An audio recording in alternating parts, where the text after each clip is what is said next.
네, 오늘 검찰이 비선실세 최순실 씨와 안종범 전 수석, 정호성 전 비서관을 재판에 넘기고 중간 수사 결과를 발표했습니다. 검찰은 박 대통령이 이들과 상당 부분 공모 관계에 있는 것으로 판단하고 피의자로 정식 입건했습니다. 그리고 조금 전 세 사람의 공소장이 공개됐습니다. 박 대통령이 직접 기업에 기금을 내라고 요구한 구체적 사실이 포함된 것으로 전해지고 있습니다. 예, 특별수사본부에 나가 있는 중계차 연결합니다. 최두희 기자.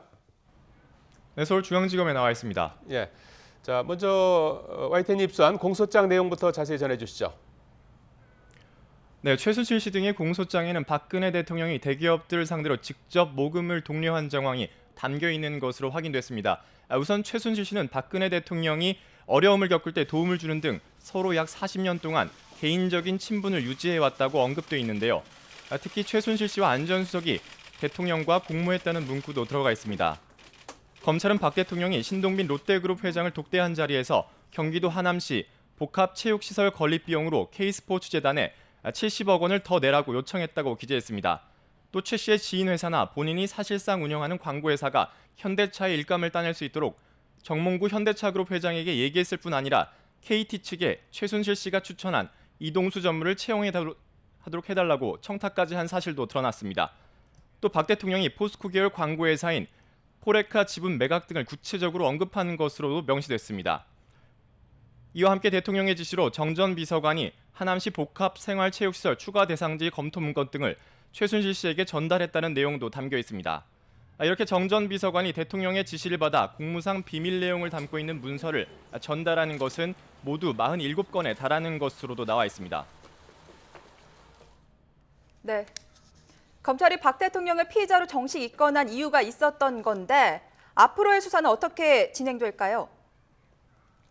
네, 검찰은 그동안 참고인 신분이라고 언급했던 박 대통령을 오늘부터 사실상 피의자 신분이라고 언급했습니다.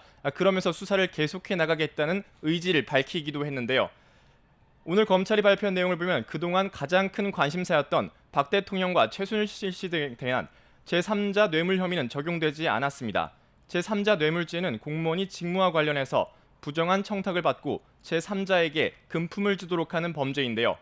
검찰 관계자는 제3자 뇌물수수 혐의를 계속 수사할 것인지를 묻자 계속 수사하겠다면서 이게 끝이 아니라고 말했습니다.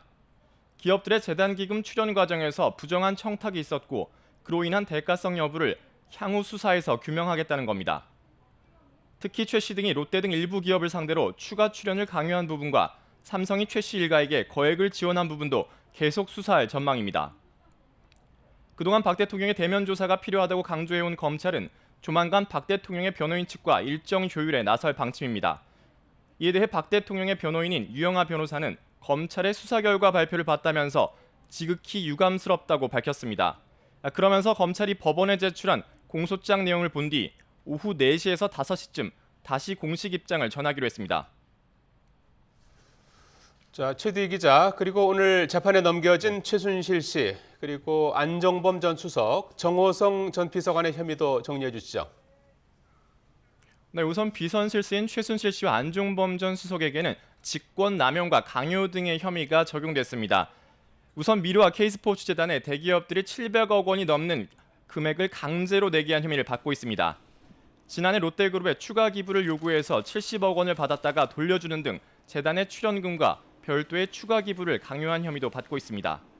또 이번에 새롭게 드러난 사실인데 현대차 그룹을 상대로 최순실 씨의 지인이 운영하는 업체나 최순실 씨 본인이 사실상 소유한 광고업체에 일감을 주도록 강요한 혐의 등도 받고 있습니다.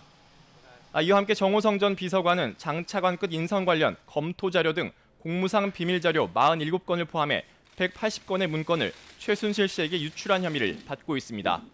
지금까지 서울중앙지검에서 YTN 최두입니다.